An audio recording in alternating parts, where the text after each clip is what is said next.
Hi යාලුවනේ සුබ දවසක් ඔයාලට. අද අපිට ඇවිල්ලා තින්නේ Redmi A5 කියන ෆෝන් එකක්. මේ ෆෝන් එක කස්ටමර් දුන්නේ ඩ්‍රොප් ඩවුන් එකක් කියලා. කස්ටමර් නම් කිව්වේ බයික් එකෙන් යද්දි ෆෝන් එක වැටලා කියලා. ෆෝන් එක නැමිලා තියෙන්නේ හොඳටම. බලමු මේ ෆෝන් එක අපිට කොට දාගන්න පුළුවන් වේද කියලා. කෙමිකල් ටිකක් අරගෙන එකටම අපි බෑක් පැනල් එක ඉවත් කරගනිමු. වීඩියෝ එක දිග වෙන හින්දා සමහර තැන් මම ස්පීඩ් යවනවා.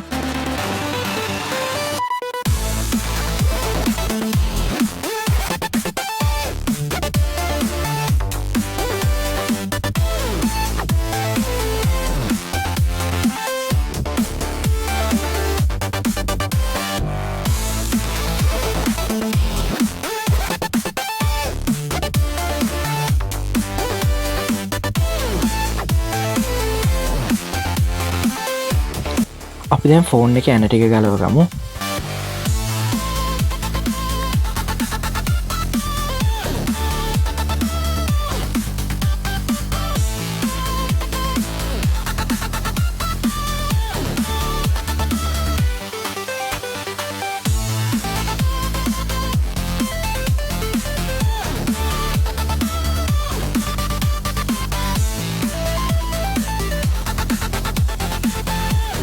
දැන් ෆෝන් එකේ ප්ලාස්ටික් එක ඉවත් කරන්න කලින් සිම් ට්‍රේ එක ගලවගනිමු. ඊට පස්සේ ෆෝන් එකේ මේන් බෝඩ් එකට ඩැමේජ් එකක් වෙන්නේ නැතුව පරිස්සමෙන් වටේ ෆ්‍රේම් එක අපි අයින් කරගමු. මේ ගලවන්න වෙනම ටූල් තියෙනවා. නමුත් නියපොත් ඊට වඩා ෂුවර්. සාමාන්‍යයෙන් මේ ෆ්‍රේම් එකක් ඉවත් කරද්දී එකපාර ඇදලා ගලවන්න නැහැ. මොකද fingerprint sensor රිබන් එක යන්නේ එතනින්. පුළුවන් හැම අවස්ථාවකම බැටරිය මදර්බෝඩ් එකට සම්බන්ධ වෙන කනෙක්ටර් එකටම ගලවන් ඉන්න ඕනේ. නැතුව කිව්වොත් වෙන කොහරි වැදිලි වෙලා ෂෝට් වෙන්න පුළුවන් ට්වීසර් එකක් හරි. දැන් කරන්න තියෙන මදර්බෝඩ් එකට සම්බන්ධ වෙලා තියෙන කනෙක්ටර් ටික ඉවත් කරගන්න එක. මදර්බෝඩ් එක ගලව ගන්න කලින් අපි බැටරිය රිමූව් කරගනිමු ෆෝන් එකෙන්. සාමාන්‍යයෙන් බැටරිය ගලව ගද්දී ඇතුලෙන් යන රිබන් වලට කිසිම ඩැමේජ් එකක් වෙන්නේ නැතුව වෙන්න ගලව ගන්න ඕනේ. මොකද සමහර ෆෝන් වල චාර්ජින් බෝඩ් එකේ වෙනම රිබන් එකක් යනවා. ට්වීසරයක් භාවිතා කරලා බෝඩ් එක ෆ්‍රේම් එකෙන් බොහොම පරිස්සමෙන් ගලව ගන්න ඕනේ. මොකද බෝඩ් එකේ ඩැමේජ් එකක් වුණොත් ෆෝන් එක නෝපාව වෙන්න උනත් පුළුවන්. දැන් අපි ෆ්‍රේම් එකේ තියෙන සියලුම අමතර කැලරි ටික ගලවලා ඉවරලා වෙනම තියා ගන්නවා.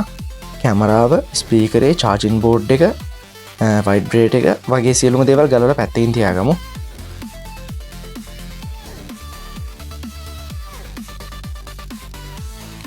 වීඩියෝ එකේ පේන විදිහට මේ සියලුම කෑලි ඉක්මනට ගලවනවා වගේ පේුණාට බොහොම පරිස්සමෙන් තමයි මේ ටික ගලවන්නේ.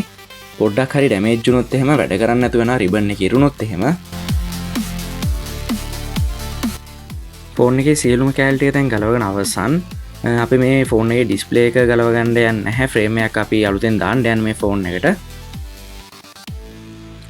ෆ්‍රේම් එකේ ඔරිජිනල් හවුසින් එකක් තියෙන්නේ. අපි සම්පූර්ණයෙන්ම ඔරිජිනල් හවුසින් එකක් රීප්ලේස් කරනවා. කලින් හවුසින් එක සම්පූර්ණයෙන්ම නැමිලා තිබ්බේ හින්දා. මාකට් එකේ ගන්න හවුසින් වර්ග දෙකක් තියෙනවා. ඔරිජිනල් නෝමල් කියලා. නෝමල් හවුසින් එකේ සම්පූර්ණයෙන්ම දකින්න තියෙන ප්ලාස්ටික් ෆ්‍රේම් එක. ඔරිජිනල් හවුසින් එකේ එහෙම නැහැ. ඔරිජිනල් හවුසින් එකේ බෑක් ග්ලාස් එකේ ඇලවෙන ටේප් එකක් එනවා. නෝමල් හවුසින් එකේ එහෙම ඉන්නේ නැහැ. වටේට ගම් ටිකක් දාලා තමයි අලව ගන්න වෙන්නේ. හරි වැඩි කතා නැතුව අපි බලමු ෆෝන් එකට මේ ටික දාලා ඉවරලා ෆෝන් එක පවුන් කරන්න අපිට පුළුවන් වේද කියලා.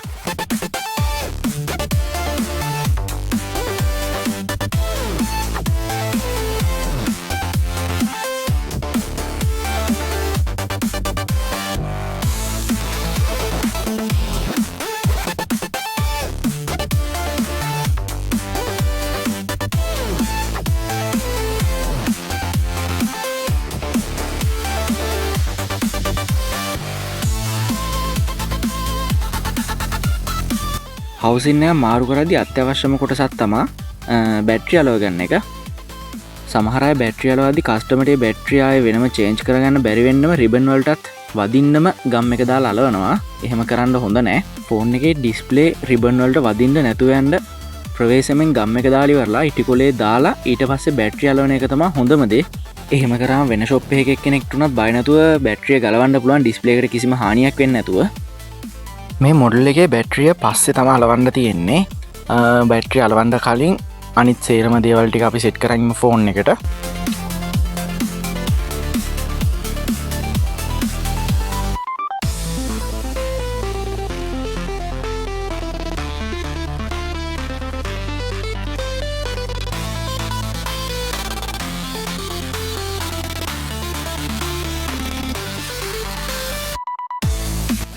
දැන් තියෙන අන්තිම අදියර බැක් පැනල් එකේ දාලා ඇන ටික දාගන්න තියෙන්නේ අපිට ෆෝන් එකට. ඇන ටික දාලා සෙට් කරගන්න කලින් අපි බලන්න ඕනේ පවර් ඔන් වෙනවද ෆෝන් එකේ ටච් එක වැඩ කරනවද කියලා බලන්න ඕනේ. අපි බලමු ෆෝන් එකේ පවර් ඔන් වෙනවද කියලා දැන්. හරි ෆෝන් එකේ පවර් ඔන් වෙනවා ටච් එකත් වැඩ කරනවා බ්‍රයිට්නස් වැඩ කරනවා. අපි දැන් ෆෝන් එකේ ඇන්ට් එක දාලා ඉවරලා ඊටු වැඩ ටික ෆෝන් එකේ කම්ප්ලීට් කරගමු.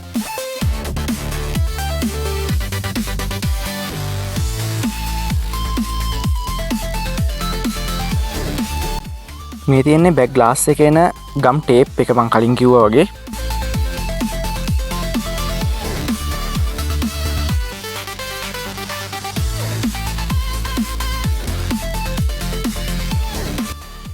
හරි මේ ෆෝන් එකේ වැඩ සම්පූර්ණයෙන්ම කම්ප්ලීට් ඉවර කරලා ඉවරයි.